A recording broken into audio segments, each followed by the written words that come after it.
I don't know who Evans is. Why didn't they ask him? What is the thing that they didn't ask? I don't know if there's going to be that much for surprises in this book. Yes, I would not make a good detective. Once again, a failure, but like such a fun failure.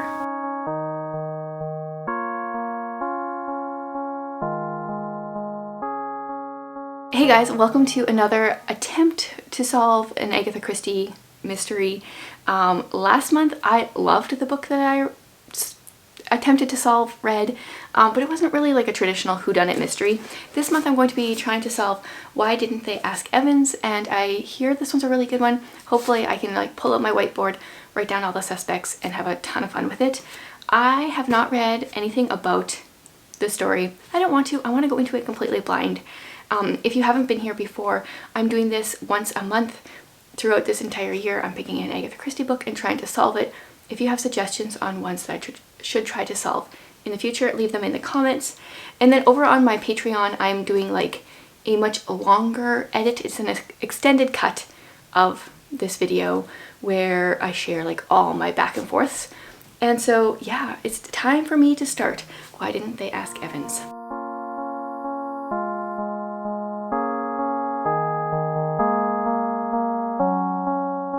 Okay, so I've made it to chapter 8, 54 pages read, and I'm so excited that we have like jumped in to the mystery, to the murder, pretty much like right off the bat. So our main character is a man named Bobby Jones. He is an ex-Navy man. He's out golfing with his doctor friend. They come across a body that was obviously went over a cliff, and they don't really think anything of it. It was kind of misty. They figured he could have just like not realized the cliff was there and gone over. So Bobby says he'll stay there and he'll wait while the doctor goes and gets someone, but the doctor's taking a long time. Bobby has places he needs to be. Someone else shows up, so Bobby says, hey, will you wait here with this guy while I go do my stuff? While Bobby is sitting with him, this man dies, but before he dies, he opens his eyes and he says, why didn't they ask Evans? And an inquest is made. This man's sister comes out apparently, and her picture was apparently in the pocket of of this man that died. His name is Alex, and Bobby had actually seen the picture that was in the pocket, and it wasn't that picture. Lots has happened in the first 54 pages.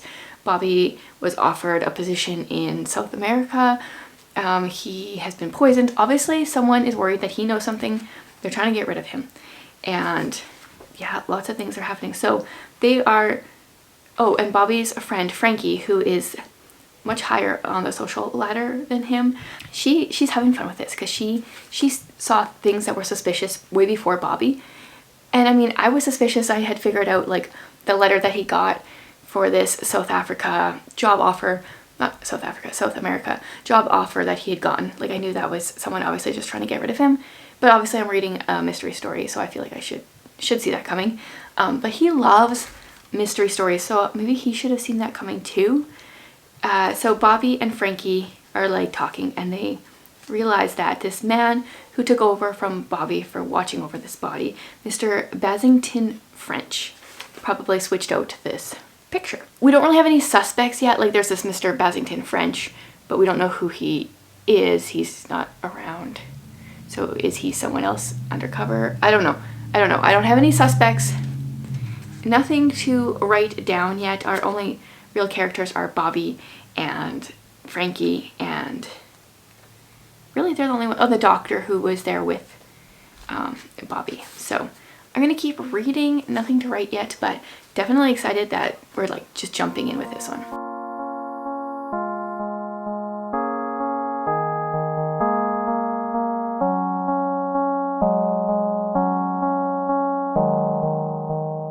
Okay, another update. I am on chapter 14, page 104. And let me just say, I'm loving Frankie. She reminds me so much of Tuppence from the Tommy and Tuppence series, and I'm having a lot of fun with her. So I've marked a bunch of spots, and we'll kind of do a little bit of an update, share what's going on, share what I'm thinking. I still don't have a suspect board, but I'll share what I'm thinking. So first thing, Frankie and Bobby are chatting And they think that Alex, the guy that was pushed over the cliff, isn't actually Alex. Now that is something I hadn't thought of. I was thinking that other people maybe weren't who they said they were, but I didn't think about Alex not being Alex. So that's one thing. We haven't got any farther there. And something to keep in mind. Think about who he was. So they were looking for this Mr. Basington French. And my thought was, so he's the guy that sat with the body. My thought was that he would give a false name because it seems like he did something suspicious, but it turns out that he is actually a real person. He actually was looking at a house. And so Frankie comes up with this idea that she's going to buy a used car and crash it and go to Mr. Basington French's house and stay there for a few days as an invalid and get to know the family and see what's going on. So this ends up happening. Frankie crashes her car, gets into the house, and she is really kind of liking the lady of the house, and her husband seems to be on drugs. And then it's the brother, Roger, that is the guy that sat with the body. And Roger seems on the up and up. It's the brother whose name I feel like maybe is Henry. I'm not sure.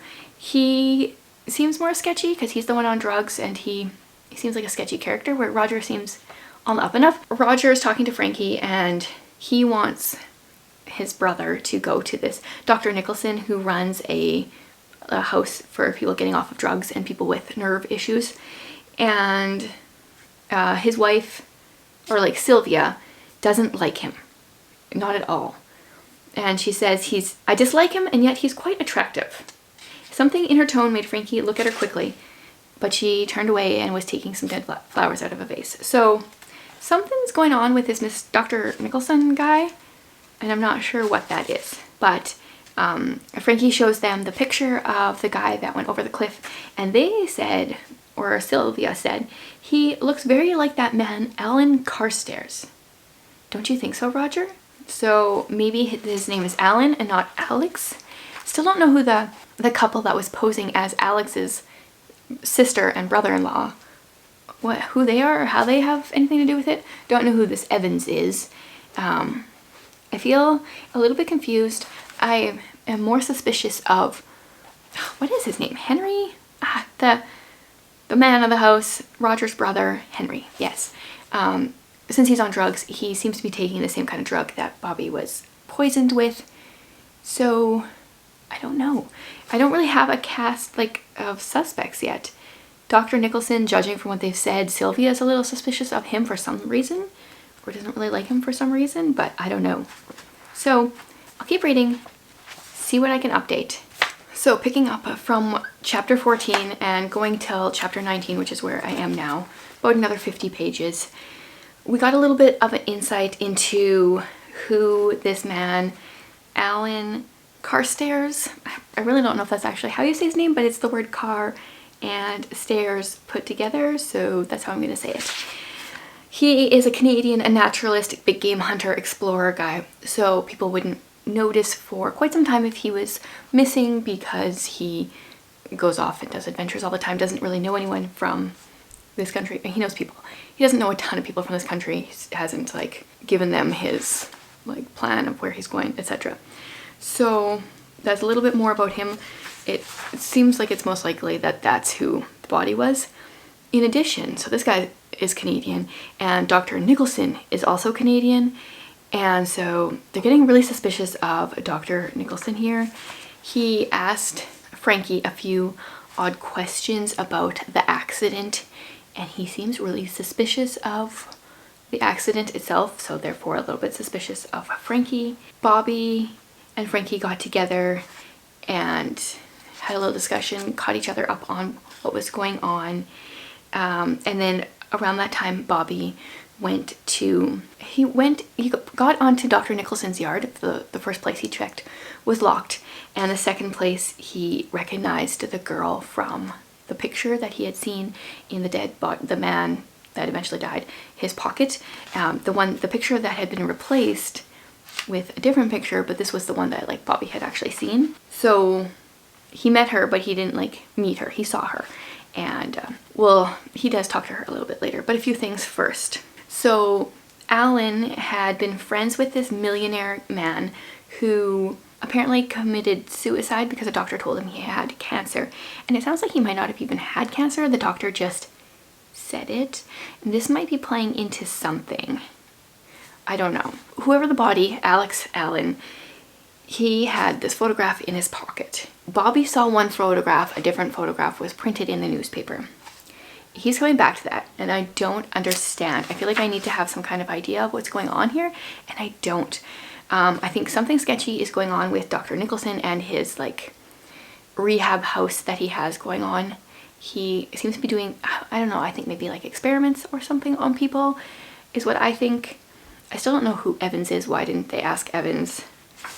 But Bobby does end up going back to his place that he's staying, and the woman from the photograph, the one that he met on the grounds of that place, is there.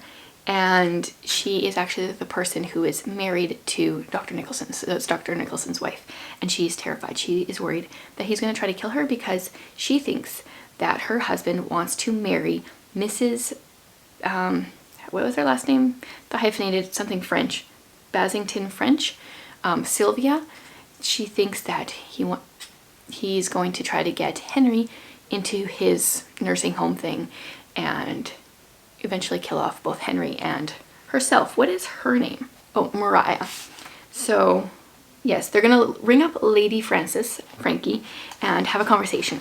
And so we'll see what happens, but I feel like there's not very many suspects. Things are sketchy. I think Dr. Nicholson did something.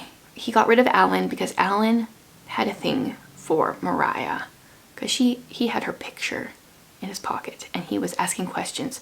So Alan was suspicious of the nursing home and wanted to get Mariah out. I don't know. These are just ideas. I will keep reading and see what happens now.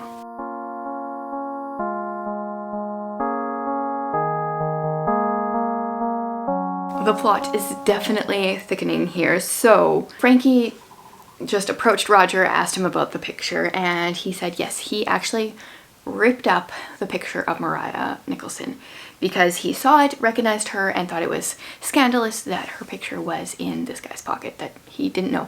He didn't recognize Alan even though he had met him like I think a few days before because Bobby had put a handkerchief over his face, so he didn't actually see his face. So there must have been two pictures in his pocket, and the other one was of this Mrs. Cayman lady who, you know, tried to get rid of Bobby for whatever it is that he knows that he doesn't know that he knows. And then Dr. Nicholson works on Mrs. Basington French to convince her that her husband Henry needs to go to his nursing home to get healed from this drug addiction that he has. And she agrees right as Frankie is telling Roger all this stuff, and they're both like, no, don't send him. And so Roger tries to phone Dr. Nicholson for some reason and can't get a hold of him. He's not in. And then they're kind of like walking and they hear a shot from Henry's study. And he is lying sprawled out across the desk. There's a bullet wound plainly visible in the temple, and a revolver lay on the floor where it had dropped. And so Roger comes and says, stand back, I'm going to break the window. Mrs. Basington French and Dr. Nicholson come hurrying along the terrace. Here's the doctor, says Sylvia. He's just come. Yeah, I don't think he left the house. So then even I already thought right then, because he wasn't home when they phoned and now he's here again suddenly, or still. So, but then on top of that, when Frankie walks towards the door, she said the key's not in the lock. And this is Dr. Nicholson saying, no, perhaps it's in his pocket. He knelt down, investigating delicately. From the dead man's pocket, he withdrew a key. Yeah. I think he just planted that there. I'm pretty sure he killed Henry and like he had the key in his pocket and then he planted it there just barely. Oh, and there was also a note that he left, a suicide note. It says, I feel this is the best way out. This fatal habit has taken too great a hold for me to fight it now. Want to do the best I can for Sylvia and Tommy. God bless you both, my dears. Forgive me. So I think Tommy is the son. Yeah, so that's a suicide note to make it look like a suicide. But obviously he was forced to do that by Dr. Nicholson. I think so. I think it's very obvious. Is there anyone else that could be suspicious? Maybe Sylvia's in on it for some reason.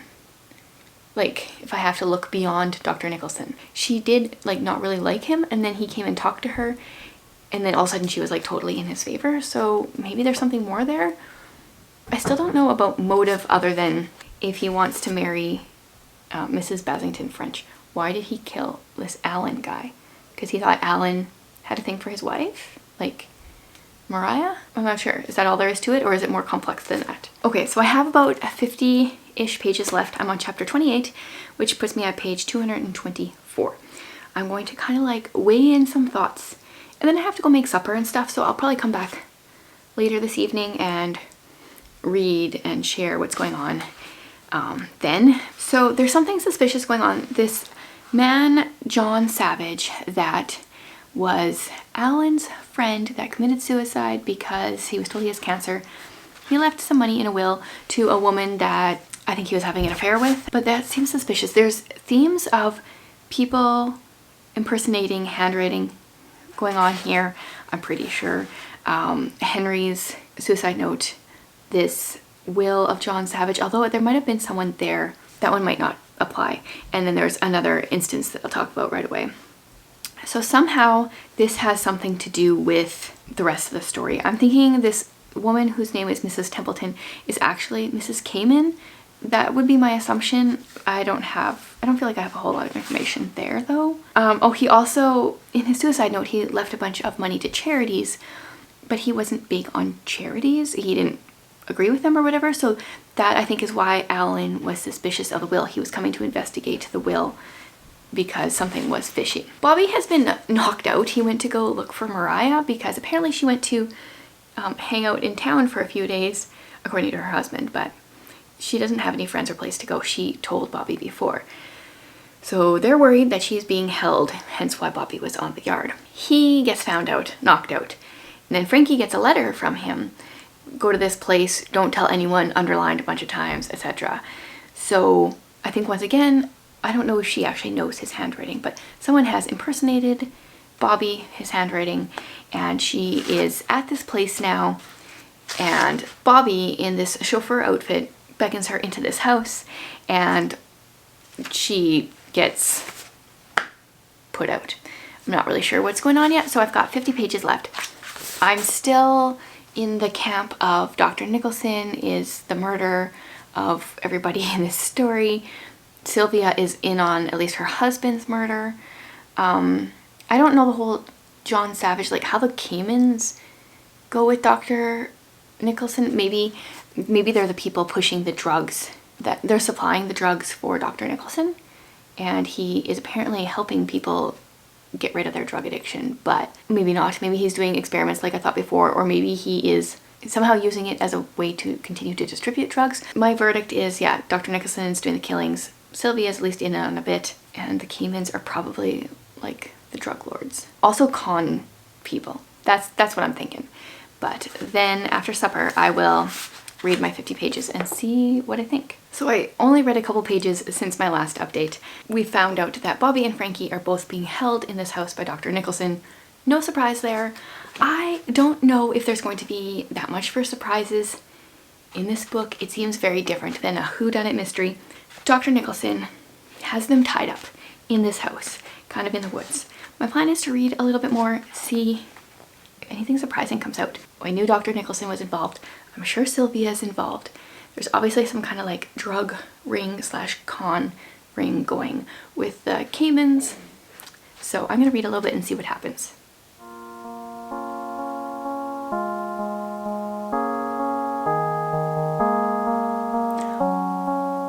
Okay, so apparently this isn't Nicholson. This is Roger Basington French impersonating Nicholson.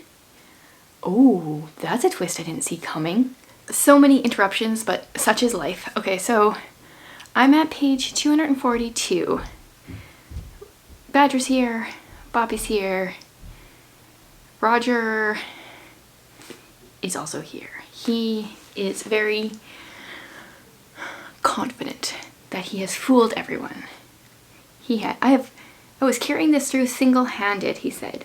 Oh, he was talking about, they're asking who Evans is. Roger says, if you don't know who Evans is, I don't think I shall tell you. I'll keep that to myself as my own little secret. I'm so confused. I feel like I thought I had this one in the bag and then it's ended up to be something completely different. I don't know who Evans is. Why didn't they ask him? What is the thing that they didn't ask? Okay, so if it's Roger and not Dr. Nicholson, why? We thought, we're kind of told that Dr. Nicholson wanted to kill Mariah so he can marry Sylvia. Now all this murder isn't really lining up. Because if it was Dr. Nicholson, because he was jealous that Alan had Mariah's picture in his pocket. But if this is Roger, I'm so very confused. So Roger was obviously supplying his brother with the drugs. Somehow he kidnapped Mariah. Why is Mariah scared for her life? Yes, I would not make a good detective. According to Bobby, everything started with John Savage's death and will. There's something fishy there. Oh, so, okay, going back to this John Savage, he makes his will because he's dying, or he thinks he's dying. He writes a will with people there, like this isn't forged. They get the cook and the gardener to sign it, but they don't get the parlor maid to sign it. And her name is Gladys and her last name is Evans. So why didn't they ask Evans? Why didn't they ask Gladys to sign the will? That is the question. One I did not know the answer to. Even if I try to think about it, I don't know the answer. Frankie has figured it out. She thinks, probably. They couldn't have Evans witnessing that will because Evans would have known that it wasn't Mr. Savage who was making it. Basington French. Oh, he's getting in on this again. Oh, so Evans is now Mrs. Roberts. And she lives at the vicarage in Bobby's hometown, which also just happens to be his house. So this is awkward. No wonder Roger thought Bobby knew more. This book has me so stumped. So Mariah is actually Mrs. Nicholson. Well, yeah, but Templeton? I'm so confused. She tried to poison Bobby and Frankie or drug them or something. I really like that end scene. Bobby proposing to Frankie and then kissing her, and Bobby's dad walking in with members of the Dorcas Society. I don't know who that is, but that's funny. So Agatha Christie nicely shows us where she dropped some clues that I completely missed. She was very obviously pointing us in one direction and I just fell for it. For sure. Wow. That's cool. I like that. I like being surprised. This might have to go down as one of my favorites as well. It was kind of not feeling like one because I thought I was understanding what was going on, and I don't really like that. But I was liking the Frankie and Bobby thing. Yeah, so I'm gonna have to think about like where this stands in my ratings. But now that I know I was so completely duped, I love it. I love it. So let me know, did you catch any of these clues? She says a few things at the end here. There's a few clues apparently that I just totally missed. So if you're watching over on YouTube, this is where I'll end this video. Let me know your thoughts on the book. And if you are watching over on Patreon, I'm gonna go grab my complete secret notebooks and see what kind of notes Agatha Christie had written about this story. Once again, a failure, but like such a fun failure.